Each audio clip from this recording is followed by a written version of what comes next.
What if Napoleon Bonaparte confronts Tokugawa Ieyasu? Napoleon Bonaparte confronts Tokugawa Ieyasu not on the familiar European plain, but on a simulated arena where the strategic map becomes a three-dimensional matrix, where every hill, river, forest and road becomes a tool for maneuver or trap.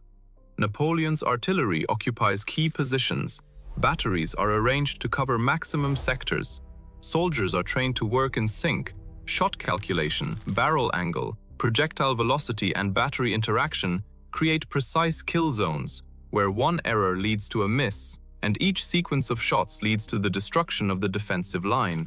While Ieyasu watches from the depths of his fortifications, his army is organized as a system where every pawn knows its role. The positions of samurai and ashigaru are carefully interspersed with natural barriers. Lines are built on the principle of mutual support, and even individual units are able to autonomously respond to threats, maintaining the overall strategic goal. In the first minutes, as Napoleon activates his cavalry and mobile infantry, creating a series of probing breakthroughs, it becomes clear that speed and aggression work against stability, but not against the system itself. Ieyasu doesn't react immediately to every maneuver. Instead, his commanders record data on distances, artillery approach times, and cavalry charge speeds, allowing them to adjust lines before breakthroughs become critical. Infographics show zones of spatial control. Each section of the field is divided into squares, where a single maneuver by Napoleon triggers a chain reaction. But Ieyasu's analysis allows him to minimize losses by instantly redistributing forces and anticipating the next attack direction. Gradually, Napoleon begins to use his famous method of concentrated strikes, directing artillery to key points while simultaneously advancing infantry columns with flanking support, creating the illusion that his army adapts to the terrain more quickly than the Japanese.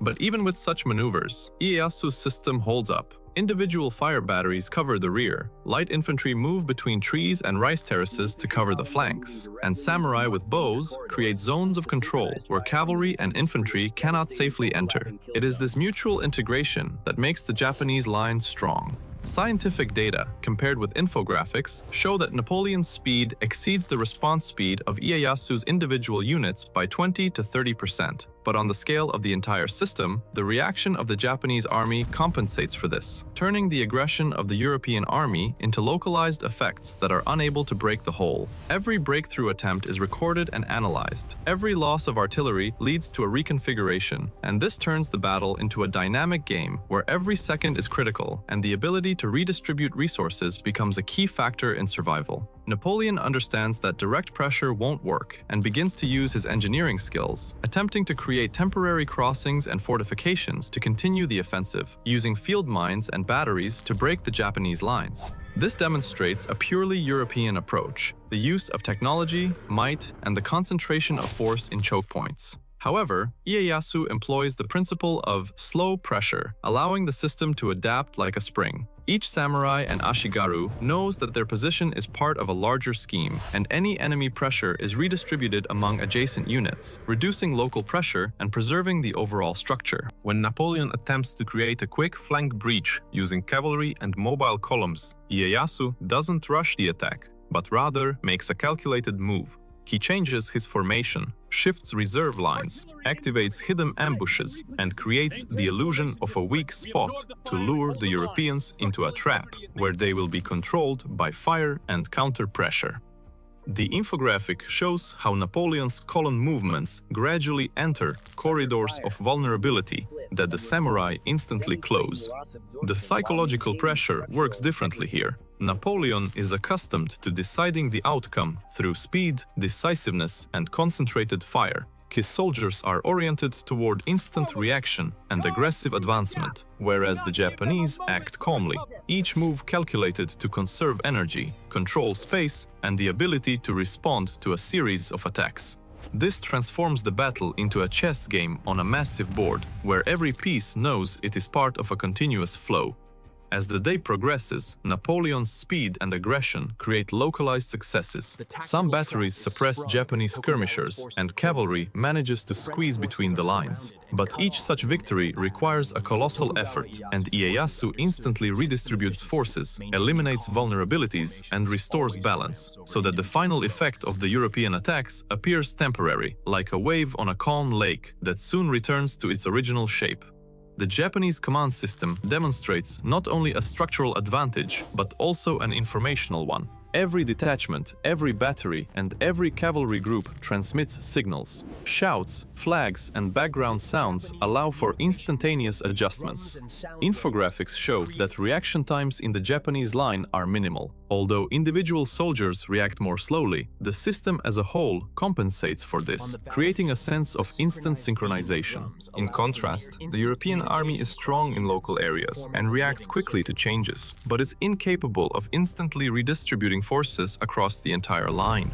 By the end of the first day, it becomes clear that Napoleon is capable of creating chaos and temporary successes, but for final victory, he will have to repeat his efforts endlessly, while Ieyasu uses the principle of patience and minimal losses, allowing the enemy to tire, expend resources, and lose morale, while maintaining his own structure almost without damage. It becomes clear that Napoleon and Ieyasu's strategy is not simply a clash of forces, but a duel of philosophies: speed, artillery, and aggression versus patience, systemic approach, and precise coordination.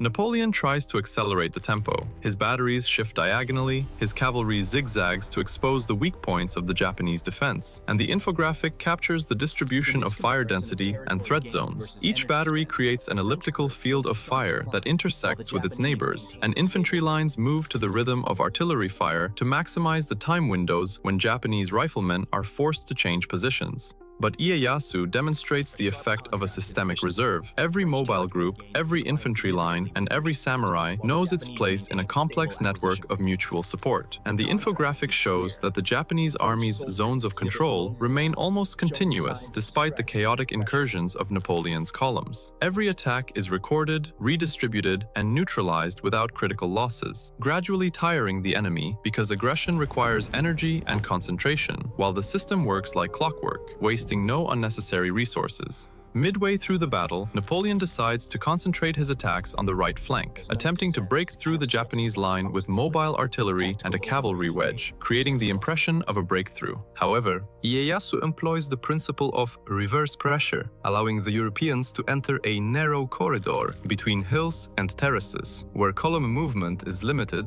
and samurai and ashigaru fire is most effective. The infographic shows narrow zones of control where the density of Japanese skirmishers reaches its peak. Every step of the European infantry and cavalry is recorded, and small delays in movement become critical. Napoleon realizes that simple aggression no longer works. The speed of his army and the power of his artillery create localized effects, but not a systemic advantage. His soldiers are tiring, his batteries require adjustments, his cavalry is limited by the terrain, and every action against the Japanese line results in a resource expenditure that is only compensated for with great difficulty. Ieyasu, however, exploits this to maximum effect. Every loss or movement of the Europeans is recorded. The lines are compressed or extended depending on the threat. Reserve units occupy key positions, and mobile groups create the illusion of a weak spot to lure the enemy in and neutralize their concentration of fire. In effect, the battle becomes a game of pressure and counter-pressure, where European force clashes with the patient Japanese system. Infographics show that Napoleon's ratio of energy expended to result achieved gradually worsens, while Ieyasu maintains a virtually constant efficiency ratio. This, in strategic analysis, means that the outcome of the battle is beginning to tilt in favor of patience and system. By the end of the day, Napoleon is forced to retreat and regroup. His army is exhausted by the constant need to adjust its actions. Its artillery is overloaded, its cavalry is worn out, and its soldiers are tiring under the enemy's constant control and accurate fire. Every attempt to attack is a risky investment, where a single mistake can cost an entire line of advance. Ieyasu, however, consolidates his positions, minimizes losses, and maintains the army's structure, demonstrating the superiority of systems thinking. Even despite Napoleon's local successes, the Japanese army remains cohesive, resilient to pressure, and ready for the next day. The infographic captures how zones of control and defensive density remain nearly continuous. And even if Napoleon changes the direction of attack, the system quickly adapts, creating new lines of resistance and effective counterattack positions. Psychologically, this clash also serves as a lesson. European armies learn that speed and strength may be temporary, but without systemic support, they do not produce long-term results. The Japanese see the value of patience, planning, and precise coordination, where every movement is minimal, yet maximally effective. As night falls over the battlefield, it becomes clear. Napoleon created chaos and temporary breakthroughs, but Tokugawa managed to turn this into a resource for control, using a system rather than individual might. The infographic concludes by comparing the effectiveness of both strategies. The ratio of successful maneuvers versus expended energy demonstrates that European aggression, in the long run, yields to systemic stability, and combat becomes not a question of force, but a matter of strategy, patience, and the ability to manage chaos. When doctors, artillery crews, and commanders summarize the results, it becomes clear. Napoleon retains respect for the enemy's precision and flexibility, while Ieyasu affirms the power of a system, patience, and mutual coordination. The battle ends with no clear winner in terms of destruction, but with a complete triumph of systems thinking. Napoleon retreats, recognizing that even the greatest speed and artillery can be neutralized by patient and intelligent organization, while Ieyasu consolidates his influence and demonstrates that patience, discipline, and spatial awareness can counter any aggression. Each side learned lessons. The European army on the value of a stable structure, the Japanese on the need for real-time observation and adjustment. Strategic analysis and infographics show that victory is not always a matter of instantaneous effect, but a matter of the ability to manage time, space, and resources, turning chaos into a tool of control. This battle forever changes the understanding of strategy, where patience and system can trump speed and fire.